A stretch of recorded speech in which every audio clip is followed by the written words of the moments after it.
अगले कुछ महीने भारत की विदेश नीति के लिए बहुत अहम रहने वाला है। दुनिया के मानचित्र पर भारत का न केवल प्रभाव बढ़ा है, बल्कि पीएम नरेंद्र मोदी की लीडरशिप पर भी दुनिया ने भरोसा दिखाया है।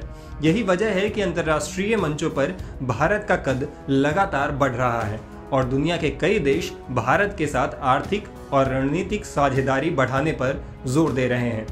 इसी सिलसिले में दुनिया के कई दिग्गज नेता जल्दी ही भारत आने वाले हैं। इन मुलाकातों के केंद्र में चीन होगा, जिसमें भारत चीन से मिल रही हर उस चुनौती से निपटने के लिए इन देशों से सहयोग चाहेगा जो भारत के लिए चिंता की वजह बने हुए हैं।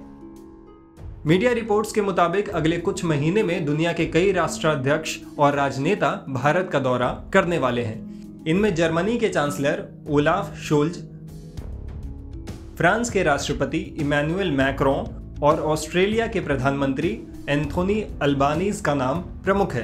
इन नेताओं के दौरे का उद्देश्य दोनों देशों के बीच द्विपक्षीय संबंधों को मजबूत करना, ऊर्जा, व्यापार, तकनीक, रक्षा उत्पादन, हेल्थ केयर क्षेत्र में परस्पर सहयोग को बढ़ावा देना है। आपको बता दें कि हाल ही में फ्रांस के राष्ट्रपति इमैनुअल मैक्रों के राजनयिक सलाहकार इमैनुअल बॉन ने 5 जनवरी को प्रधानमंत्री नरेंद्र मोदी से मुलाकात की थी।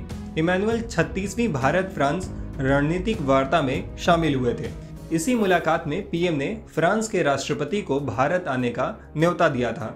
माना जा रहा है कि उन्होंने पीएम मोदी के इस न्योते को स्वीकार कर लिया है। भारत हथियारों और अन्य सुरक्षा उपकरणों के निर्माण में आत्मनिर्भर बनने के प्रयास में जुटा हुआ है। भारत की इस कोशिश में फ्रांस एक प्रमुख सहयोगी बनकर उभर रहा है। मीडिया रिपोर्ट्स में बताया जा रहा है कि भारत फ्रांस के साथ चीन से मिल रही चुनौती से निपटने के लिए सहयोग पर चर्चा कर सकता है। भारत इस मामले में फ्रांस से रक्षा और कूटनीतिक सहयोग चाहता है।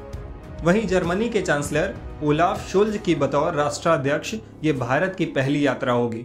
रिपोर्ट्स के मुताबिक प्रधानमंत्री नरेंद्र मोदी के साथ ओलाफ शोल्ज की मुलाकात में भी हिंद प्रशांत महासागर में चीन की बढ़ती चुनौती से निपटने के लिए सहयोग बढ़ाने पर चर्चा हो सकती है।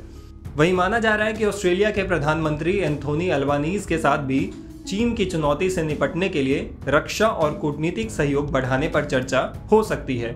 मीडिया रिपोर्ट्स में यह भी कहा जा रहा है कि ऑस्ट्रेलियाई पीएम के साथ बातचीत में दोनों देशों के साथ व्यापार और समुद्री सुरक्षा के लिए सहयोग बढ़ाने पर बातचीत होगी। उम्मीद है कि चीन को घेरने के लिए भारत की ये रणनीति कारगर साबित होगी और हिंद प्रशांत महासागर में चीन के बढ़ते दबदबे को कम किया जा सकेगा। टाइम्स नाउ भारत डिजिटल की रिपोर्ट।